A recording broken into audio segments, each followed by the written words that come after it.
Greetings, my friends. This is Archanis, and I am back here with my friend Matthew once again of Flourish or Fate.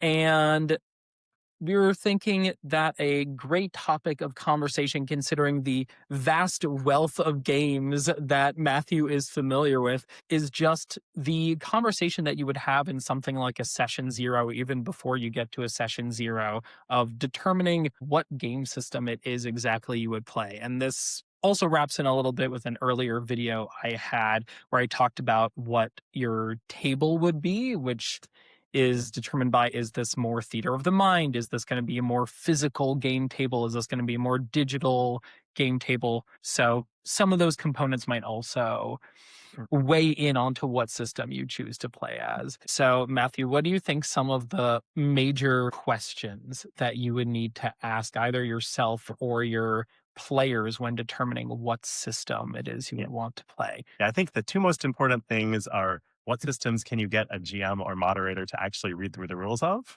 Or are already familiar or with? are you familiar with? Yeah, that's the second most important is what systems can you actually get people to play?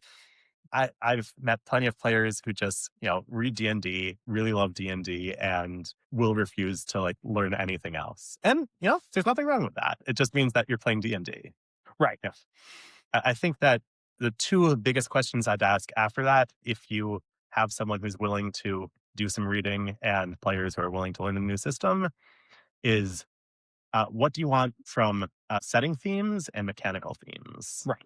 And when I say setting themes, I mean sort of some people really want to learn one system, but learn a universal system so they could set a billion things in it. There are a lot of wonderful, universal systems out there.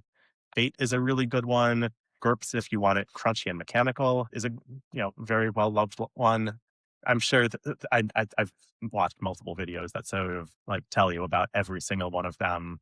Yeah, and I can also say from systems that I've played, Risus, in terms of a system that's even more simple than Fate, that Yeah, is can be generally applied to almost any setting. yeah, And I know that for, not that D&D was originally built to be a multi-setting type game mm, system, but it's kind of evolved into that just because the game has been around for so long that you're now at the point where there are modern urban fantasy game systems or settings for D&D. There's space adventures for D&D, and then there is, the typical medieval fantasy or ancient civilization style games for it yeah. as well. Yeah, I love Cortex Prime, which is one of those ones that sort of is very much a toolbox and sort of says, here are 15 ways you could do damage. Choose the one that best fits what mechanically you want to see go on. Here's 15 ways to do this. Here's 15 ways to do that. So it takes a lot of work, to set up, to say, here is the exact perfect one. Learning it means that, it's really just the GM who has to do work. Another thing that's sort of kind of universal is in the indie space, certain paradigms powered by the apocalypse or forged in the dark that say, here is a really great rule set. Now any indie creator could use it and sort of open source, make their own setting, and you could build them. You could find very, very specific settings for them. The other thing that I think is important is just what I'm calling mechanical themes, which are, these are systems. How is it different than improv? And that is, it makes certain actions easy or make sense or keeps track of things specific. You have your character sheet and that tells you what things will be important for later. It takes your memory and puts it on the page. So Right.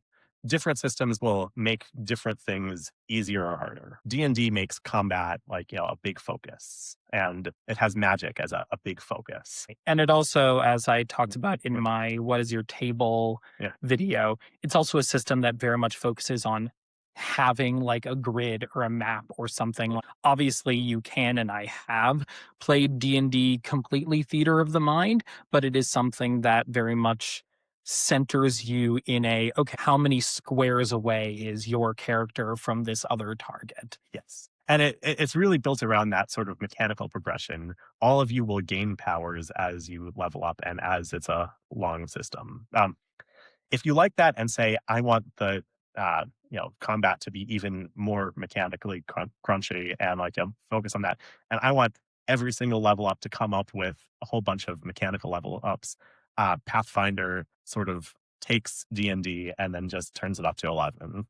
It also makes some things easier or more interesting. Yeah. I know that I've encountered many people who, especially with D&D 3.5 as showcased here with the monster manual, that Pathfinder has been used like in concert with D&D to be like, okay, these are two systems that are very similar to each other and are kind of built off of similar systems, for lack of a better word. And so people will say, okay, we're going to play D&D, but I'm going to take these elements from Pathfinder to make, let's say, the fighter more interesting, because the fighter had, at least at that point, very generic kind of uninteresting aspects to their character progression. Yeah. I personally feel that like what makes the D&D fighter quote unquote uninteresting is that a lot of the other classes give you tons of prompts of things like to do. If you are a wizard, you have the studying, you have like something to go off of. And I think the fighter is just, you have to actually do the work to say Right. How to make something. I mean, in the session I'm currently in, I think that the most interesting character, I'm going to, of course, be a little bit biased, is my lawful good human fighter. So, right. You don't get more vanilla toast than that. I went into it saying, hey, all of these things are not bad. They just don't give you prompts. So you have to come up with your own. Right. You need to find a way to make that interesting as a schematic. Yeah. If you specifically like the dungeon delving part of it and want a system that's fairly easy, mazes I love. It sort of says everyone has their own die, and the die size is what you roll for everything. And built into what that die is are you good at protecting other people? Are you able to do a lot of special moves? And you sort of go into that saying, hey, here's what I want to do. That's what you can do. Most of the time, at least in my experience, usually there is a shift when you're doing these more crunchy systems, that those systems are also less theater of the mind, or at least like inherently based off of their mechanics. But I also have found a few exceptions to those rules, which I think are also interesting to note. Yeah, there are plenty of crunchy non-theater of the mind, theater of the mind games. Burning Wheel. Burning Wheel is, if you want crunchy, it is the crunchiest. It does some really, really cool things. Let's see. Forged in the Dark is not the most crunchy of systems, but you take Powered by the Apocalypse and then like give a couple more rolls of it. It's pretty much only theater of the mind. Yeah.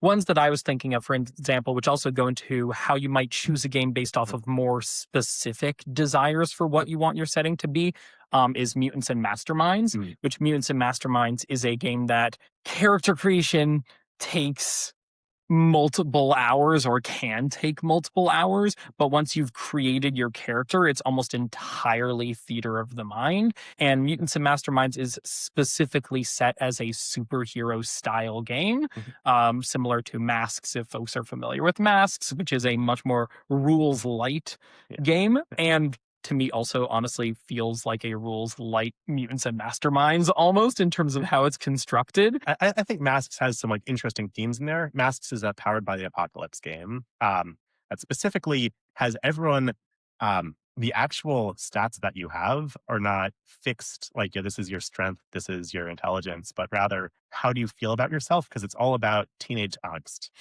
And so it's sort of like, do you feel like you're a freak? Do you feel like you could fit in with like normal people? Do you feel better than everyone else? And various points around the game, like someone could say, change like, how they're feeling.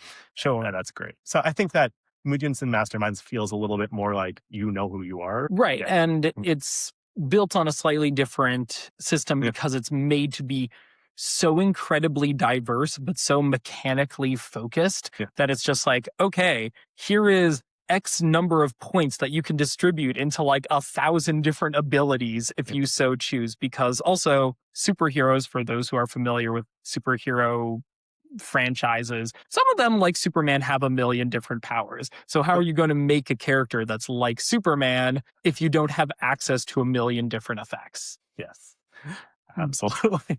But another interesting thing that I was thinking of also with that is Shadowrun, which is very much, at least to me, the way that I grew up playing it, a theater of the mind centric game, which similar also to Mutants and Masterminds, interestingly enough, is kind of a point buy based character creation system. But that is one that, unlike what we were talking about before, where you might have either a very broad system that can be used in a variety of settings, or one that can be used in a more narrow set of settings like masks or Mutants and Masterminds. Shadowrun is very explicitly set not just in a cyberpunk future setting, but very explicitly in the Shadowrun world. So it also gets to the point where when you're making a decision with your players about what system you want to run, do you want to effectively run in a world that someone else created? Yes. I think that another thing is just what actions do you want to take? Like I keep on mentioning Forged in the Dark, Blades in the Dark by John Harper in 2015 was the first one, but he made it open source. And I have Court of Blades, which is what if like 16th century Northern Italy, but with magic. I love the setting so much. And it's specifically built around you are a group that does scores, heists, things that have a lot of planning in them. All of you are experts. And the action takes a lot of less time than actual preparation. Now, it then does a lot of cool things to say, okay, we have this idea of what the system is built around and says, we're going to simulate the hours of preparation that experts are doing by having the players not need to be experts and do flashbacks to say, this is something in the preparation. And that only works if you do heists. Right. Yeah. It is the definitive heist game system. Right. So there's also systems that then not only narrow you into a specific type of setting, but a specific type of gameplay.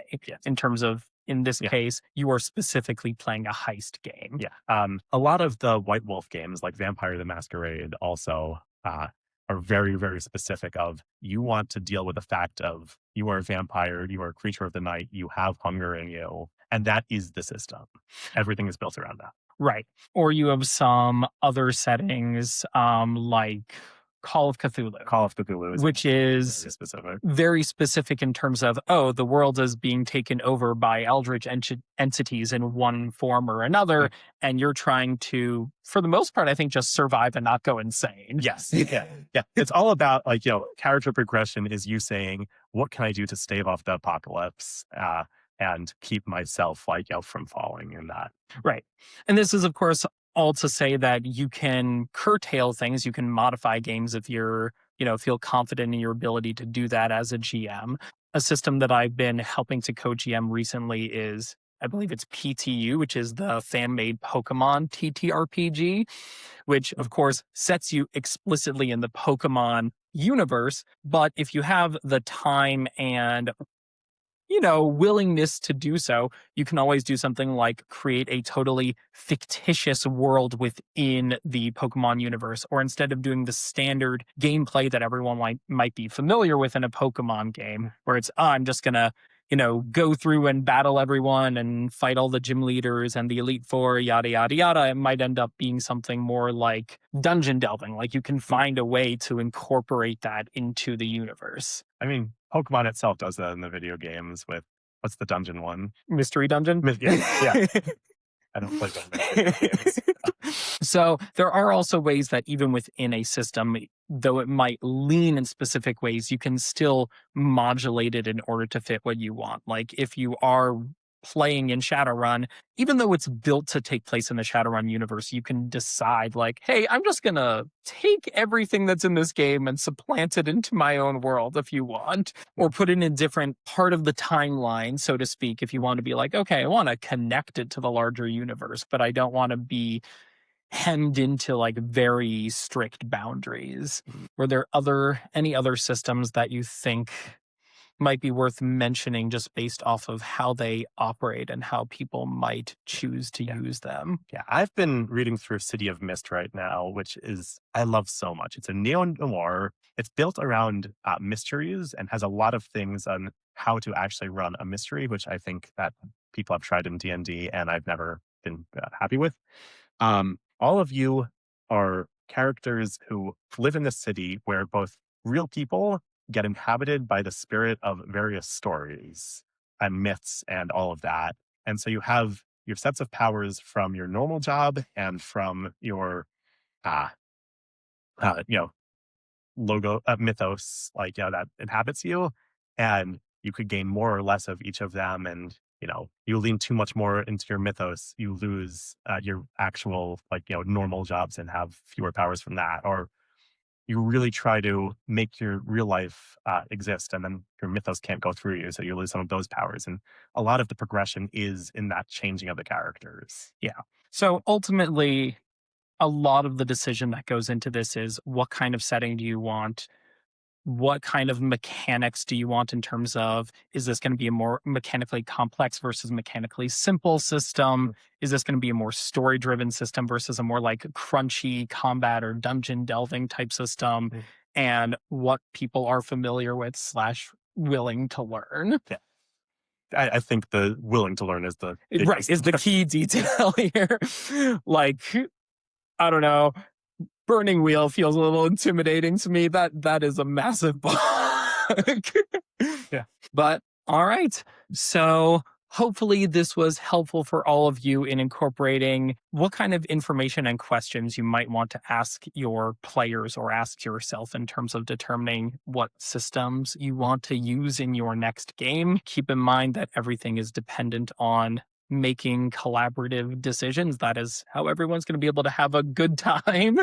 Yeah. And this can include even if you're doing a one-shot or a more long-standing game. But with that, thank you, Matthew, for joining me. Look forward to seeing you in more videos in the future. We will have links to all of Matthew's cool stuff in the description. And take care, my fellow scholars.